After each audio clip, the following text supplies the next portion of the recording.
that. All right, Johnny Mac, we're going to preview this game, and we got a whole show to do it. But before I go there, John, yesterday at the end of the show, for those who were watching yesterday, all to the end, I mentioned a comment from Greg Cosell on Ross Tucker's podcast. Little did I know it would take fire, and everybody all over the city would be talking about Greg Cosell's comments. Let me first ask you, what are your takeaways on Greg Cosell's comments, and how much stuff? First of all, he's been saying it for a while. I know. And I guess because it was on Ross's podcast, it became more national. So I guess that's why I picked up speed. He's been saying it for a while, though.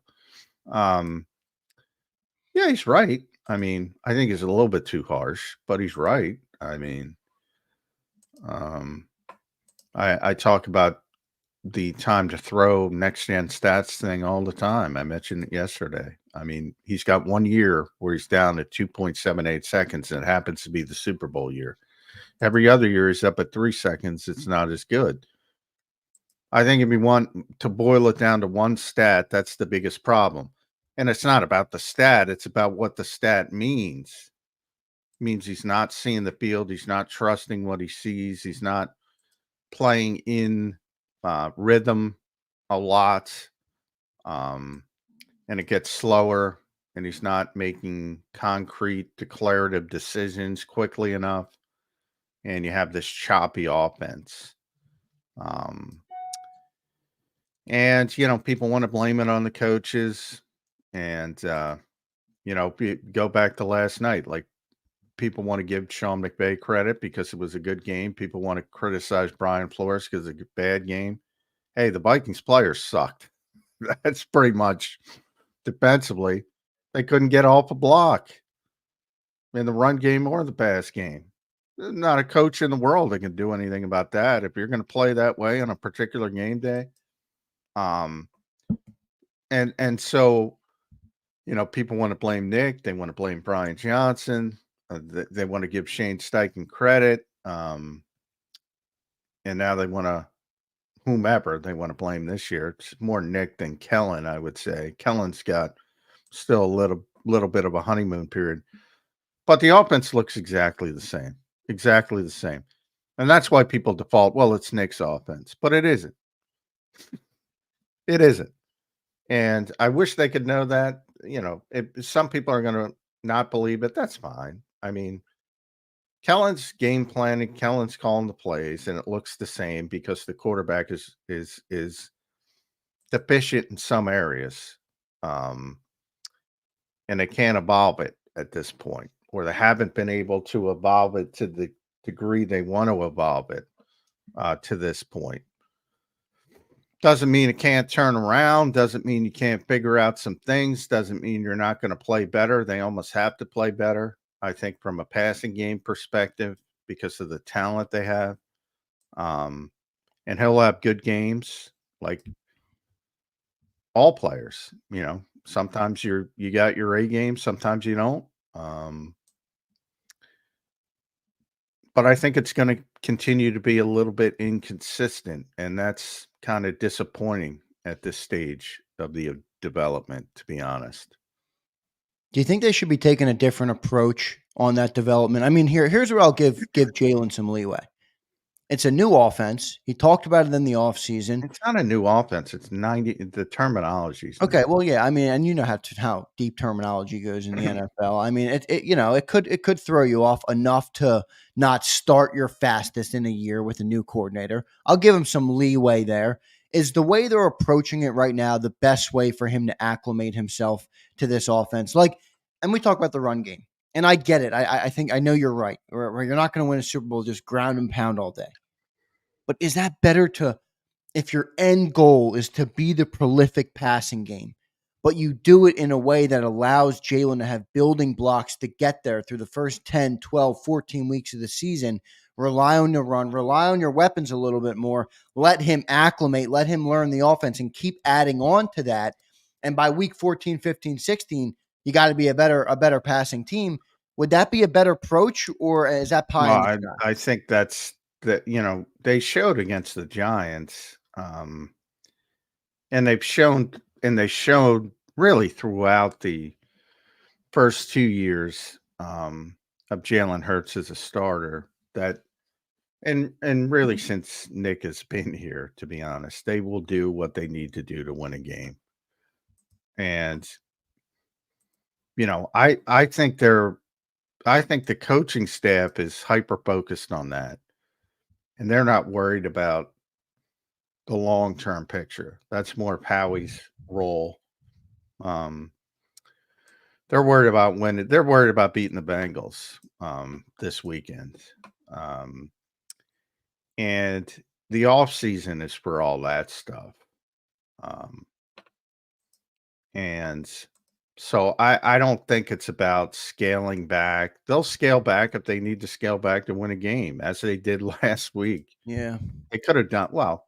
They could have rolled out the footballs and won last week. They could have thrown it I 35 get it, times. but don't you also think too, John? I mean, coaching staff wants to win games, but in a way, Nick Sirianni's tied to Jalen Hurts. Like if Jalen Hurts doesn't improve this year, Yeah, but he knows he's tied to winning.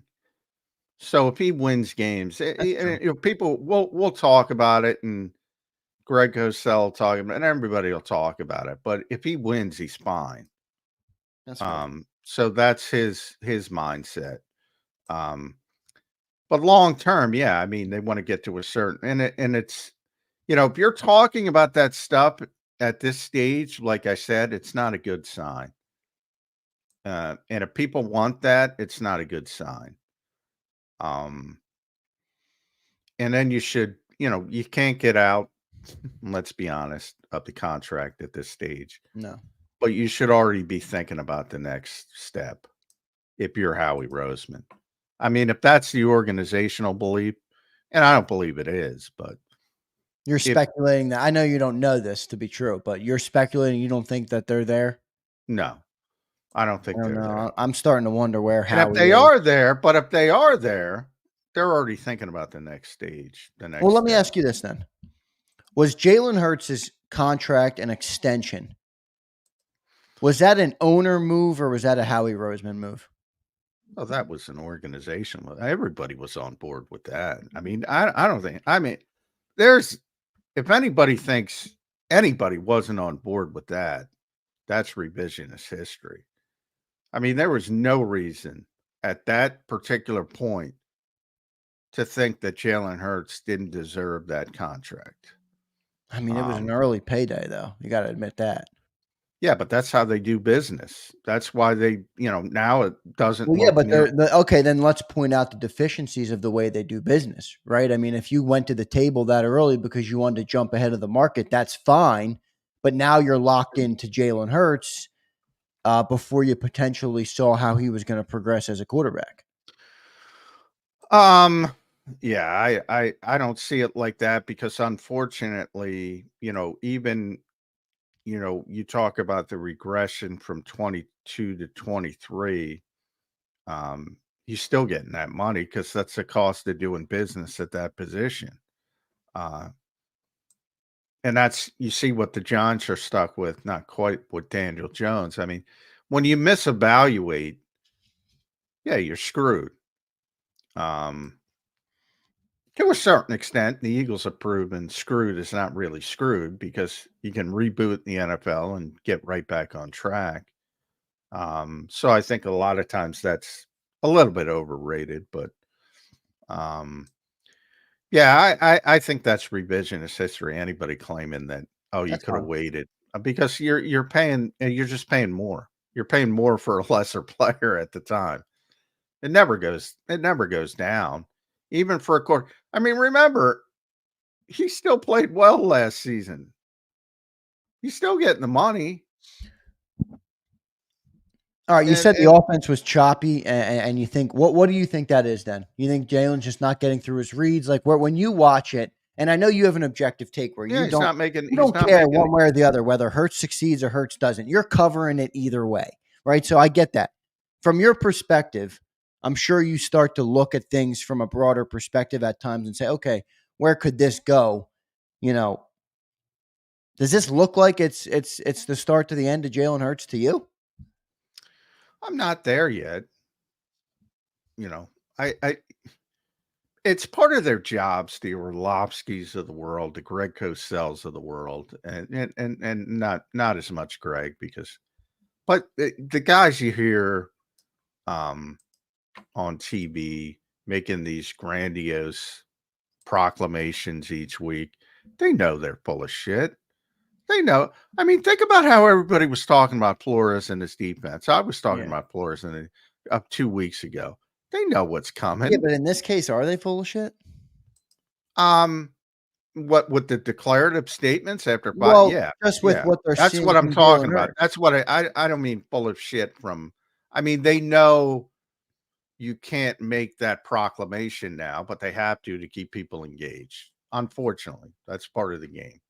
Right. So they're Um, the but the level of which they said it maybe is full of shit, but is the fine print show that they're on to something that could be a bigger problem for the there's team? yeah, the people should be concerned. I think that's fair.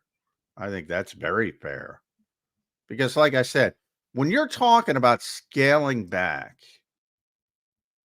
on a $255 million quarterback at this stage of his career, when he was a starter in 21, 22, 23, and now 24, that is terrible sign.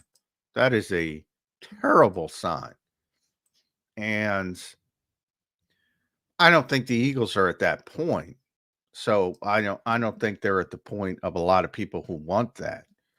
Um, but if they get to that point, like I said, you might as well start planning for the future now. It doesn't mean you can get there, but you better start planning and thinking about quarterbacks and because this team is sort of at that point they're stuck in a little bit of a purgatory because you're going to be too good to get near the top of the draft, and then you have to do some Howie magic and go from 13 to 10, whatever he did, in 2, and on, and try to get in that position to get, and then you got to evaluate correctly because you might get CJ Stroud or Jaden Dent, or you might get Bryce Young. So you got to value and you got to develop. And we've been through this before. Boy, this league is tough. We all thought Carson Wentz was a superstar. And why not? Why shouldn't you? He was a Yeah, superstar he for a was. very short period. He was a hell of a lot better than Jared Goff. And there will be books written on the decline of Carson Wentz because it's such a weird trajectory. Um, Injuries, personal not issues, personal difficulty in dealing with adversity for whatever reason. I mean, this league's coming for you, and you got to be mentally tough. And Jalen seems to be mentally tough. He So, seems to be mentally tough, but is the talent there to do what the Eagles want to do as an offense? And that's be a prolific passing offense. I mean, John, he has everything around him to have that. Right? So like if we're not there now, okay, maybe it's the new system with Kellen Moore or the new terminology, or it's because he's now doing all the pre-snap reading and getting the team into the right play call at the line of scrimmage. Maybe it's that. At what point do you have the conversation of this guy's not giving us the offense that really we built? I mean, how we talked about it the other day with our guest. I mean, this team is built to be a prolific passing team. It's built that you're supposed to be able to say, I like the Eagles in any shootout. yeah, You and you can't say should. that right now. No, I agree with that whole heart because, the whole goal was, you know, you could win like they did against the Giants, or you could win a 38-35 game or whatever against anybody. And I don't, like this weekend, I wouldn't like them if that turns into a shootout. Um, and Yeah. I could also see them scoring 38 points. I mean, that's the problem. The lack of consistency is the problem. They're capable of it. He's capable of it. We've seen him do it. You know, there are games where he has really hummed passing the football. And then there are games where it just looks ugly. And Yeah, the but what wasn't when consistency he did it, wasn't that a different scaled back version of the offense? well, it depends on the game. I mean, they scaled back the offense in 2021. They started like, all right, we're going to give them the whole thing, and they started 2-5, and then they scaled back, and they had so much success with that, they continued it through the Super Bowl season. But you also saw there were games in the Super Bowl season where he really was effective throwing the football, including the Super Bowl, Yeah, very effective. where if he, if he got a little bit of help and his own unforced error hurt, but um, he outplayed Patrick Mahomes on the Super Bowl. Oh, He I don't think did. he didn't He outplay. did. Jody might be arguing with me somewhere, but he did. I'm arguing Fucking with you did. now. You can, John. You don't outplay someone. You fumbled and had a 10-point swing to the best offense, the best team in the league. You can't do that in the Super Bowl. I'm sorry. What are you talking about? Him he did he give up the punt return? Did he blow the No, but he coverages? gave up the Yeah, fumble. that was in the first half. I mean, I there was know, but it plenty. was still a Well, how massive about point how swing. about when they were down and all hope was lost and he went right down the field in freaking so Hey, he had quickly a I could barely fantastic look Super up Bowl. from my seats He on had the a biggest fantastic Super stage Bowl. I'm not ready to and say he the outplayed biggest him. drive. He was the best player on the field in the Super Bowl. He was the best player on the field in the Super Bowl. Um, what was the score at? 38-35? 34-31, I think it was. Whatever the hell it was. It was an egregious defensive game. Which both Eagles Super Bowls were, to be honest, but they won one and they lost the other one. But yeah, I mean, 38-35. Yeah, good call by you. 38-35. but yeah, I mean, to say he didn't play well in that game, Oh, I yeah, didn't say he didn't play well. I don't think he outplayed Mahomes, but I hear uh, you. uh, but the things that Patrick does well, like they won the game on corn dog, Andy Reid's famous corn dog now, famous now. They won the game when they didn't line up correctly. And on the field, Patrick Mahomes made the adjustment and just ran it in the other direction because the guys were lined up incorrectly. Made the adjustment on the field, won the football game. I think now, can he do that? Fuck no. But just from a pure standpoint of what he was able to do in that game, yeah, he was unbelievable. But the consistency from week to week is not there, and that's disappointing. Not to say you're always going to have that level of game, Yeah, but it's got to be better than what it is. yeah, but the floor's got to be risen significantly. I mean, I'll give you another example though of why that's not cutting it. Nick Foles was an elite quarterback for 2 games. Yep, That doesn't yes, mean he you pay was. him a contract and make him your franchise quarterback. No, Jalen of Hurts course was not. elite on that Super Bowl run. Although Yes. a lot of Eagles fans would argue with you, but of course not.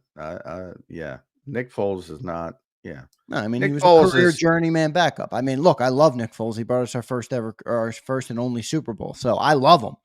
You know, you're going to have a hard time getting me to have a bad word to say about him. But I can acknowledge that he was tremendous for that Super Bowl run. So was Jalen Hurts. And now Jalen Hurts has been Yeah, but Jalen pedestrian. Hurts is significantly better than Nick Foles in Oh, I the know other that. But I'm in saying the in the down. last year and a half, he's been pedestrian. Has he I regressed, John, since he signed the contract? Yes, yes, I would say so. I would say so. Um, you know, and that's the adjustment that teams look. They can't run as many RPOs for a number of reasons, but mainly because defenses adjust it and play it better, so they don't run it as much. RPR is the same thing. Um, and I have to evolve this thing, and that's why Kellen Moore is here. And all of a sudden, it's devolving, which is not positive. They threw for what, 114 yards against the New York Giants. Yeah. 89 of them to Like, Jalen. I know this town. I know everybody's fired up. That's a fucking disaster. Like, it's counterintuitive, but it's Yeah. a disaster. And that's why you've had people breaking down, not just Cosell, even Fran Duffy said Jalen Hurts did not have a good game versus the Giants. I mean, No. he was what was he, 10 of 14? I'm like, really? How could he have had that bad of a game? But you go and watch the tape. There was a lot there that he missed. He took 4 sacks and 18 dropbacks. So Yeah. Oh, early in the game, I mean, like he was feeling pressure that wasn't even there. yeah, which could have been a product of the offensive line being missing. He was seeing ghost a little bit, the pressure that wasn't even there. Well, But exactly, but yeah, that's he can't be doing that. He can't be doing it. All right, Sam Darnold wasn't great last night when Christian Darrisaw left, but he wasn't falling down. yeah. No, I get it. I He get it. took sacks, and he took bad sacks, and he's running around like a moron, 14 yards, but he's not falling in the pocket before the pressure arrived. So yeah, that was a problem. The decision making again, before his best throw, which was the AJ throw, which was perfect, and that's what makes it so frustrating because he can make those throws. The third down was just ridiculous. I mean, first down, they're giving you the first down, and you don't take it. For what reason? I don't know. I don't know. I don't think anybody knows. They knew they'd fix it. But All right, right now he's an above average quarterback. Right now Jalen? he's an above average quarterback in the NFL. And I would say he's average right now. and he doesn't belong in the conversation. Like there was one commenter yesterday saying Joe Burrow's not. He doesn't even belong in the same sentence as Joe Burrow. Well, that we agree on for sure. And something he kind of flashed earlier this week. He didn't want any Joe Burrow comparisons. Nor should he. Because if you put that spotlight on him, it doesn't look good. Yeah. And at one point we're talking about is he definitely a top 10 quarterback? Is he an elite quarterback? Well, now we're not talking. He's not an elite. You think Jalen Hurts is a top 10 quarterback? No, right now, no. I was going to say At his height, yes. Oh, at his height, he was top 6, 7. I mean, Super Bowl I year. always had him like 8-ish to 12-ish. Okay, I said Super Bowl year he played above that, but what he is as a player could be lower. I get what you're saying. I always said in good years he'll be bottom of the top 10, bad years probably, out of the top 10, 12, 13, 14, somewhere in that range. That's where I think he is. And that's disappointing, to be honest. And he's played poorly this season for the most part. But there's always splashes. The positive, I say it all the time, the relentlessness, even when he plays poorly, he might make a play. Again, Chauncey, it didn't matter because it wasn't a close game, but he's playing poorly. Then bang, perfect pass, AJ touchdown. It's weird. You usually don't see that. Quarterbacks are playing poorly. They usually play poorly. But he's so up and down. Jekyll and Hyde. And what defines the great quarterbacks is the consistency from week to week. All right, we're talking about getting from average to elite, which I understand that's where you want your quarterback to be. But the comment made yesterday, and I'm going to get to all super chats before we get out of this segment because I know they're all about this topic. So I'll read them all in just a second. Thank you guys, everybody in the chat. Appreciate each and every one of you in the chat. Hit that like button if you're enjoying the show. We got to get those likes up on Birds 365. Appreciate everybody. The comment that was made yesterday, though, John, the specific part that I want to ask you about, which we've talked about, but your quarterback just can't execute basic concepts. That's what Greg Cosell said. Now, you don't have to like Greg Cosell. I get it. Some people were out there slandering Greg because he made a bad comment about Jalen Hurts. I don't think Greg Cosell has any bias. I think it's what he's seeing on the tape. John, isn't that a little bit more alarming than talking about getting from average to great or average to above average? Oh, yeah. Like, you're talking about basic concepts. Well, That's what Greg said. Whether you want to believe it or not, that's what was said. Well, that's what I was talking about when I talked about from the day after the game. The third down play before the fourth down touchdown, nobody cares about it. That's a fucking problem. Right. That's a problem.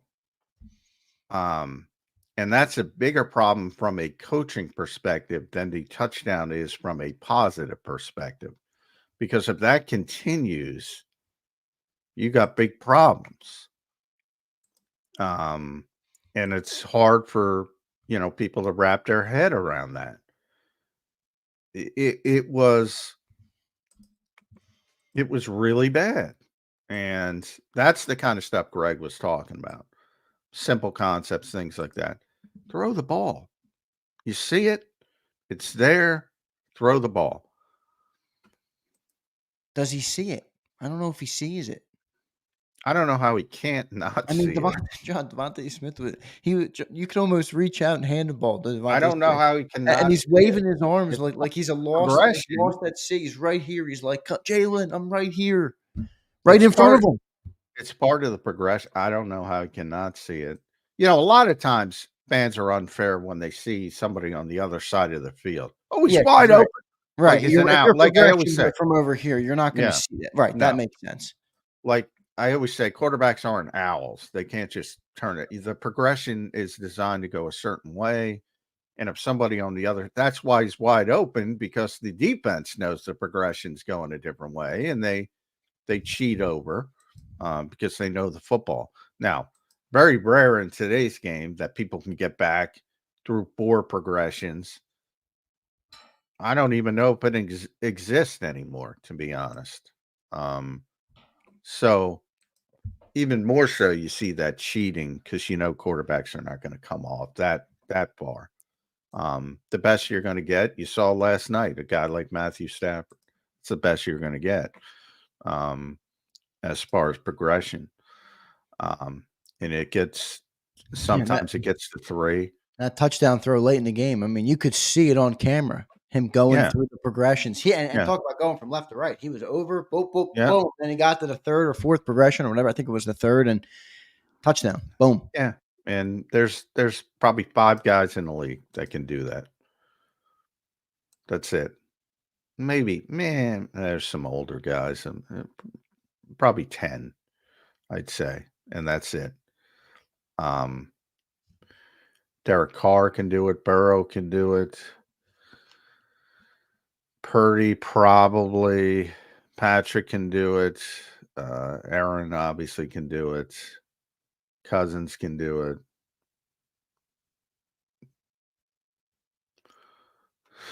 That might be it. No, Baker's showing some signs this year. I'll tell you that. Get better, but I wouldn't go with that. That's probably it. Stafford, I mentioned. Stafford for sure. That's a no-brainer. That's probably it. That's probably it. Even the other, like the elite quarterbacks, to me are Patrick Mahomes, Lamar Jackson, Josh Allen, Joe Burrow. Even them, they're more. Patrick's so unique, I put him in a different category. He's like, I've always compared, he's like the Steph Curry of the NBA. He changes the game because he does shit you're not supposed to do.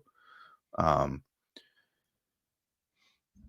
look passes, all bound. The mechanics are not great from a traditional quarterback mindset. So you look at him and you go, you shouldn't be doing that, but he does it. It's like I always say, if you're a youth basketball coach and somebody goes out and watches Steph Curry and they want to replicate Steph Curry, you're going to can't stand the kid. You can't Yeah, play right. that kid. Running up the field and Yeah. running up the court, jacking triples. Can't play that. You can't play that kid. So Yeah. he's unique. But the game has changed. So, now you sort of view it through the modern lens, and I think he's fine from the modern perspective if you pull the trigger on time. But he's not doing that right now.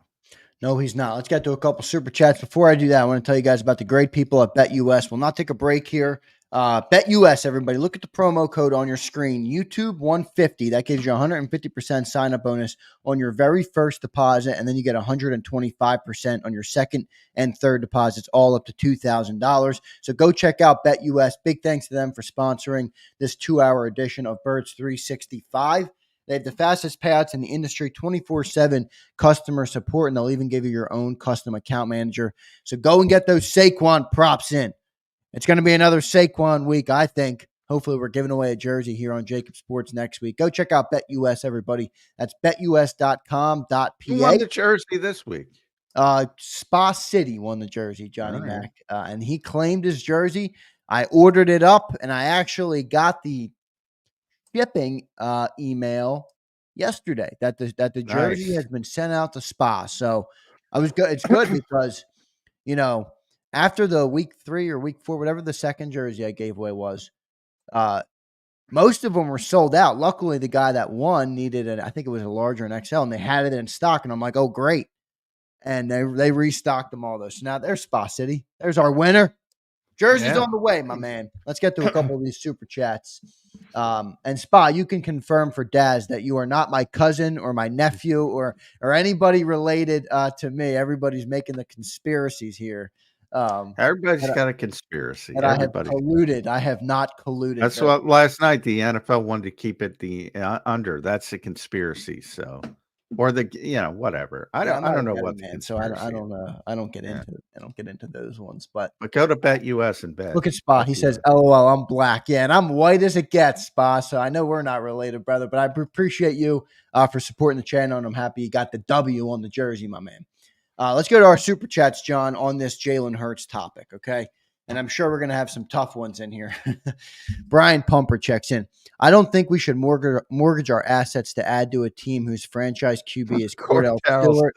We have a Fugazi QB, and we won't go far, Brian says. Brian, thanks for the $5. Johnny Mac's chuckling at your super. Now Brian's gone too far. Cordell Stewart. They've already went far with Jalen Hurts. I got news for you. They actually played in the Super Bowl. I don't know if that's an accomplishment.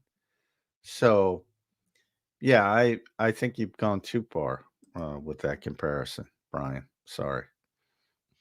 Good stuff there. Let's go to the next one. A little bit better than Cordell Stewart. Joe Johnson checks in. Joe, appreciate you, man. Thank you for the $5 super chat. All super chats go to the top. We appreciate everybody. The support of the channel does go a long way. Joe says, is the quarterback struggles because of the constant change in offensive coordinators? No. By the way, if you're watching last night's game, there's another example. Nobody's lost more coordinators than Sean McVay. Nobody. It's like ridiculous. 4 offensive, 4 defensive, because they keep getting jobs. I know. It's the modern NFL. You deal with it. You're going to lose. Howie talked about this. You got frustrated a little bit about it in the spring. If you're bad, you lose coaches because you got to fire them. If you're good, you lose coaches because you lose them. And it's only getting worse. So it's only continuing. And if you look at, I know everybody goes, the magic second year with Shane Steichen. All right, he went from whomever, I forget who the last Alabama play caller was, to Lincoln Riley, and he was runner-up for the Heisman, and he was winning games left and right at Alabama because Alabama's Alabama, from Lane Kiffin to everybody else. He's had tremendous success. That's a crutch. That's the NFL. Yeah, but doesn't that a little bit what you just said about McVay, doesn't it highlight a little bit of the problem with the setup in Philadelphia? Because I don't think it's what they wanted Nick to be. And you talk about McVay, well, that's McVay's offense, right? I mean, it's Yeah. like Kyle losing a coordinator, or it's like Andy losing a coordinator. I mean, they lost Eric Bieniemy. Nothing happened. Nothing changed. Nothing. And the Well, Eagles yeah, don't but have that. see, here's the difference. And I think that's what they wanted, though, right, People John? are people are so hyper focused on Sean McVay calls the plays. Sometimes he does, sometimes he doesn't. They were talking about it last night. He let Kevin O'Connell call plays at Yeah, but it times. is his offense, It is his offense. Now that I disagree. As long as they're and that was the situation here before this season. right? It was Nick's offense, and Nick just decided to have somebody else call the plays. It was his offense until this season. That, and I've talked about since day one, I don't agree with. Either you let the head coach be the head coach, and now the Eagles would argue they did. They didn't take it away from Nick, but that's bullshit. Um, Even if it wasn't overt, he was political enough to realize what was coming, um, and they made the change. So that's different. But Andy's given off play calling at times. Nobody knows. Nobody knows it. Nobody even knows unless he lets him in on it. Yeah, I told you I watched that quarterback show, John, and I don't know. I mean, look, I know it's very produced and stuff, so I don't take. But there's a moment there where Andy just like he lets the players go out and like he gives them a concept of a play, Yeah. and he Oh, lets them Kelsey like does create whatever their the freak he own. wants. Lets them Kelsey, create their own offense yeah, basically. yeah, And I'm like, boy, that would never happen in Philly. I mean, yeah. I don't think it would. I don't know if we have those type of players. I coaches are very important. I think they're more important than in the NFL than any other professional sport, at least major professional sport by a large degree. But man, it is still the players. Yeah, I It agree. is Kelsey and Mahomes do shit on, you know, it's like improv. It's like Second City. They're not running plays. They're like, go out to the car at the end of the driveway type of thing. Um, yeah, and they talk about it all the time. And Andy's, obviously at this stage of his career has got a lot more rope um in his history. But throughout his history, he would let guys call plays in certain situations. And if he lets you in on it, you know it. If he doesn't let you in on it, you don't know it. Doug was the same way. People had no idea um, Rich Scangarella and Press Taylor were calling specific situations. They had no freaking idea until they were told. The same thing. Shane Steichen took over play calling before we knew Shane Steichen took over play calling. Yeah. Um, so anybody who tells you that is lying to you. Joe, thanks for the super. Let's keep rolling, Johnny Mac. Brian checks in again. Uh-oh. Finally, J Mac is seeing the light. These Hertz 316 dudes have ruined my fan base. The guy is a tomato can. We need a real NFL caliber. I just said he's not Cordell Stewart. No, he Yeah. said this. He sent this before you responded to the Uh, first one. um, he's he needs to play better, but he's not the worst quarterback in the He's world. not a tomato can. Come on, No. Brian. He's not a tomato can. Jay Perfect says Kellen and Brian offense caters to Jalen and what he likes. Big play. Shane's offense catered to the team as a whole. That's why it looks different. John, your response to that? Shane's offense was not Shane's offense. Number one, that was Nick's offense. Sorry to let everyone in on that, but that was scaled back from 2021 when they got in here, and yeah, they put too much on his plate, scaled it back. Relied more on the offensive line. The running game had so much success. They continued that pretty much through um, last season. And that was part of the issue. Jalen felt frustration about wanting to evolve a little bit more, autonomy, all that kind of stuff. Um, and right now, that's probably not working out too well. Maybe they should scale it back from that perspective, but I don't know if you can scale it back from that perspective. But the Eagles in the Nick Sirianni era, really any era, I mean, it's common sense, but I think people don't really when they talk about identity, like AJ was talking about it. You can almost see the eyes roll like when they have to talk about that kind of stuff. Right. Same thing with Nick in motion. You can see the eyes roll. Um, you do what you have to do on a particular to win the freaking game. Like, you know, Shane would say it all the time, and with off the record, obviously, because Shane on the record was just, he was worse than Kellen, but off the record, he was phenomenal. And there were a Is bunch Kellen of is Kellen good off the record? never had an off the record with him. So Oh man, so he's one of he keeps himself away from you guys. yeah. So but in Shane's and it would be punctuated by 1,000 Fs. Nobody can throw an F bomb out there like Shane Steichen. Speaking of the F bomb, John, real quick, not to cut you off. Somebody made a comment yesterday on our afternoon show. They said, Has John been Zanderized? Because I've never heard him drop so many F bombs in my life. John, am I having a bad impact on the language Maybe. that you're putting out on the show? Yeah, I drop the F bombs like Shane, when sometimes when and again, you got to be careful because I'm on the radio as I well, and I know, can't, man. I'm like, you got to I be. better tone it down. I better tone the F bombs down. But no, I would say Shane F bombed me. I would say he's responsible, but All right, good. it would be great. Anyway, it would be great listening to him because he would say, like a Green Bay game, he's like, "All right, you're gonna fucking keep, you're gonna stay in this. I'm gonna keep fucking running it." Yeah, right. I mean, that is, and I always bring up how Mummy in the XFL. I think people don't realize it's like, and how would because they were mic'd up, and he said, "Run it again, run it again." They were just rolling. And they're like, they're most coaches from mediocre on up are just going to take advantage of what you can't do. But the problem with the modern NFL that the run the football crowd doesn't get is the margin of error thing. Like the minute you get behind, you're basically here, get ready, guys. You're basically fucked.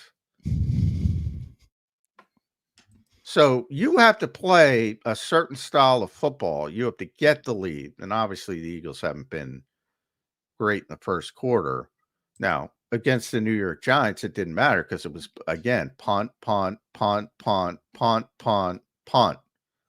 So they were so inept, it didn't matter. Like if you try that this week, you're probably going to be down 10-0, 13-0, 14-0. And then you're fucked. I love it, boy. I said that comment. We've had like 3 or 4 bombs since then. Jason, thank you, man. And by the way, Jay, thank you for the $5, brother. We appreciate that. Jason checks in with a $5 super chat. Jason 18, thank you, my friend. He says, Hurts has the capability to be top 10. He's in a new offense yet again. I think it has a lot to do with it besides his terrible pocket presence.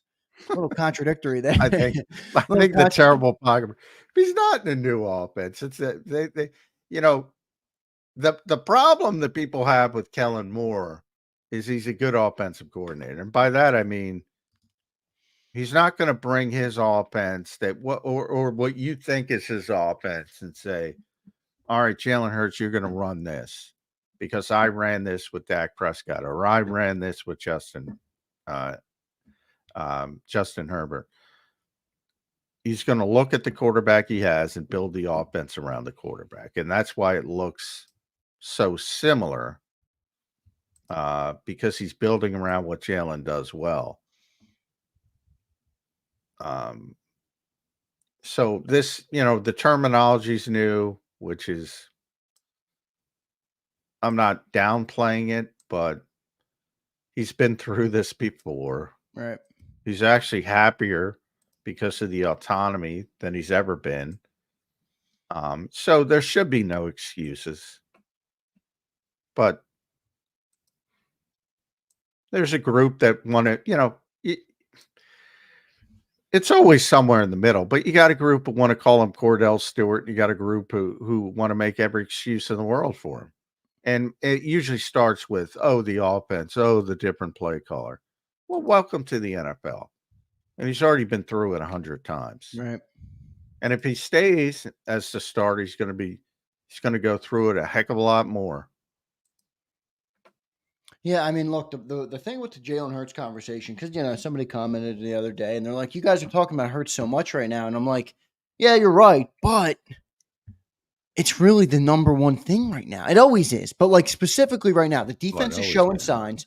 All the offensive talent is around us. Like we go as far as Jalen takes us. If Jalen plays like he has the first 6 games, there's not a chance in hell we get back to a Super Bowl. If he gets better and improves and gets back to 22 form or closer to it, we could be talking about a good team late in the year. Will we? I don't know. We'll see how it plays out. One comment I want to read before I get to the next couple super chats. I like this a lot. Where is it? Kevin Savard. He says, "Is it a fuck it Friday instead of a football Friday?" I like that, Kevin Savard. Appreciate it, brother. A couple more supers. Dream Green says, J-Mac, Baker or Hurts? I still would take Jalen. That'd be a tough one for me. Well, I think you're going to see. I mean, remember the NFL. That's the thing. I mean, look, Minnesota's 5-0. Now they're 5-2. They lose their left tackle. They look absolutely screwed. One player, 2 players, really. If you look at Blake Cashman, who's really good, that people don't know. That's how quickly things turn. Yeah, and you saw that with Baker last week. I mean, he lost. Now he's at down both his receivers. He's gonna exactly. Yeah. I mean, he doesn't have Chris Godwin. He's not going to have Mike Evans for a month. Yeah, no. I agree that Baker probably needs a lot more around him, but John, I think the thing I struggle with that I always think about Well, is I think that's the problem. If everything's pristine, I think a lot of people would like a lot of quarterbacks more than Jalen Hurts. Yeah, because you look at the offense, the talent on offense, and it's like people got mad at me in the chat because I was like, I think I'd take Kirk Cousins, and I'm like, it's not about the quarterback as much as it's about he would get the ball out to these guys so quick. We have so many playmakers on this team. Yeah, but can I actually say Eagles fans overrate their talent to sometimes a ludicrous. Yeah, but from a playmaker perspective, they do have good talent. Well, they have 2 good receivers and a good running back. And a great and a good tight end when he's healthy. And a great offensive line. And when they go down to Grant Calcaterra, no, it's not the same. And when they go down to Jahan Dotson, I don't give a crap that he was the 16th overall pick or whatever. It's not great. And when they go down to Fred Johnson, it's not great. And when they go down to Tyler Steen, it's not great. So, there's been significant attrition this year. Now, luckily for the Eagles, it hasn't been long term. So at some point, you hope to have all these guys back. You hope to have everybody together and for a longer period of time, and you see what happens. And I find it very hard to believe they're a top 10 offense right now. For those who don't know, they're top 10 right now. They're 9th in the NFL, I believe, right now. Yeah, but are they reaching expectations? Of course not. Well, the expectations are ridiculous. Forget our expectations. Forget mine. Forget everybody in the chat. Forget yours. Are they reaching Jeffrey Lurie's expectations? I don't think they are even close. No. Well, no, not now, but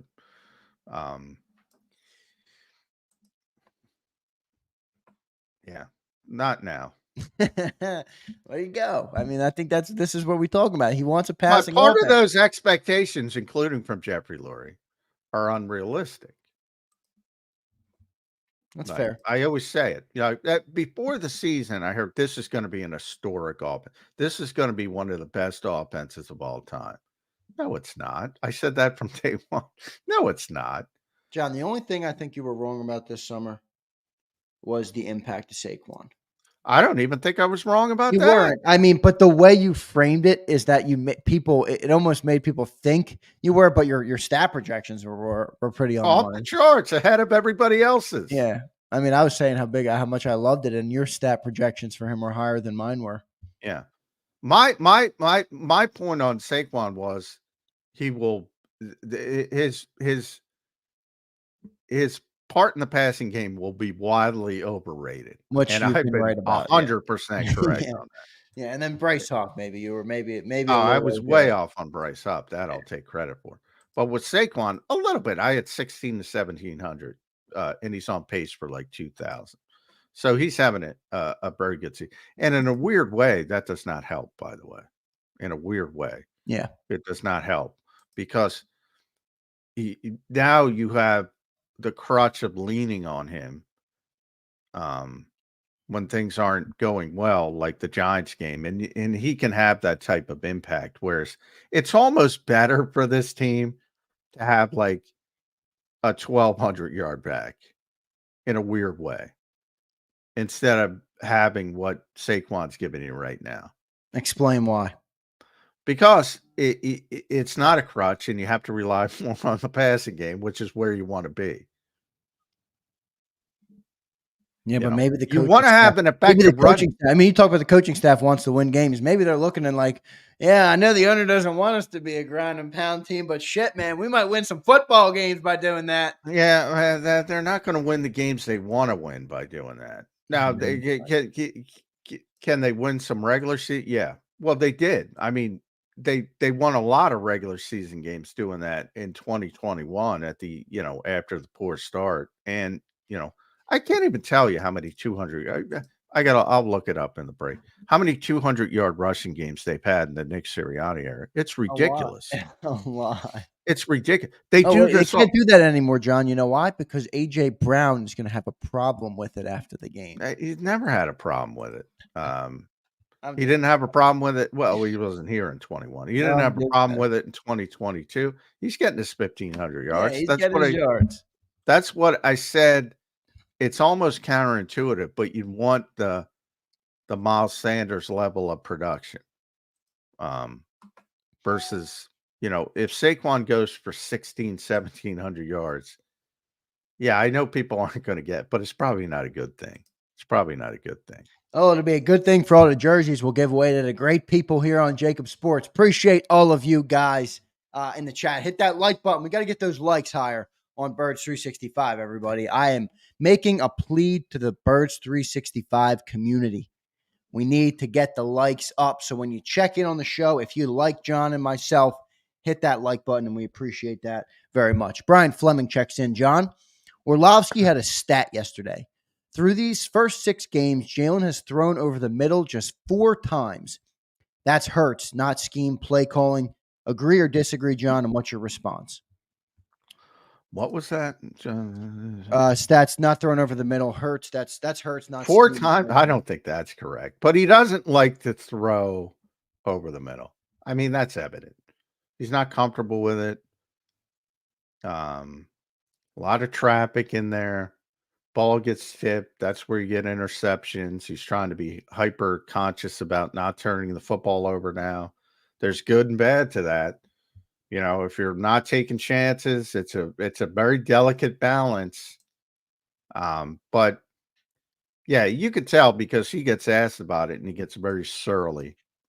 And it's been a problem his entire career. But yeah, not 4 and the 6. That's not true, but I I'd don't be know if most curious to watch that Orlovsky breakdown, Brian. I don't know where. I'm sure it was on. I can get his charts at some point, but Next Gen Stats has him up. But he doesn't like to throw the football. That's true. The fact that he doesn't like to throw the football. And he is sensitive about it, right? He doesn't like to be Yes, asked about it. yes, because it's a problem. Yeah.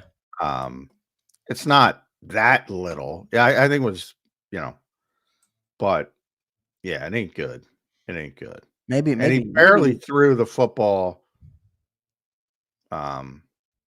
over the middle of the field against. I think there was one target, and Four- it depends. Again, it depends. Is it? Are you talking in between the hash marks? Maybe it is 4. Um, that's a really that's fine. Yeah, that's condensed. a little too middle, but I Yeah. don't know. Dad So says it too. I don't know. I don't know if it's out there. I didn't yeah, see where well, last that's what split. I'm saying. Is he talking between the hash? That again, it's these statistics are so wonky.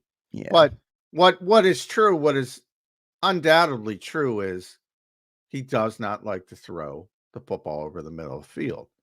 Now, again, if you're talking about the hash marks, are all right, but you Yeah, know, I'm not talking about the hat. I mean, that's ridiculous. I'm That's low. I'm Yeah. looking, yeah, I'm looking at his Green Bay chart. There's 1, 2, 3, 4, and 2 are interceptions, Yeah, which is part of the problem. I mean, right when he and goes over the middle, he's throwing football away. that's 4 right there, and that's between the hashes. So I don't know what Dan's talking about with that number, but and week 2, there's 1 in the hashes, there's 2, so that's 6. Yeah, I don't. And that's from next gen stats.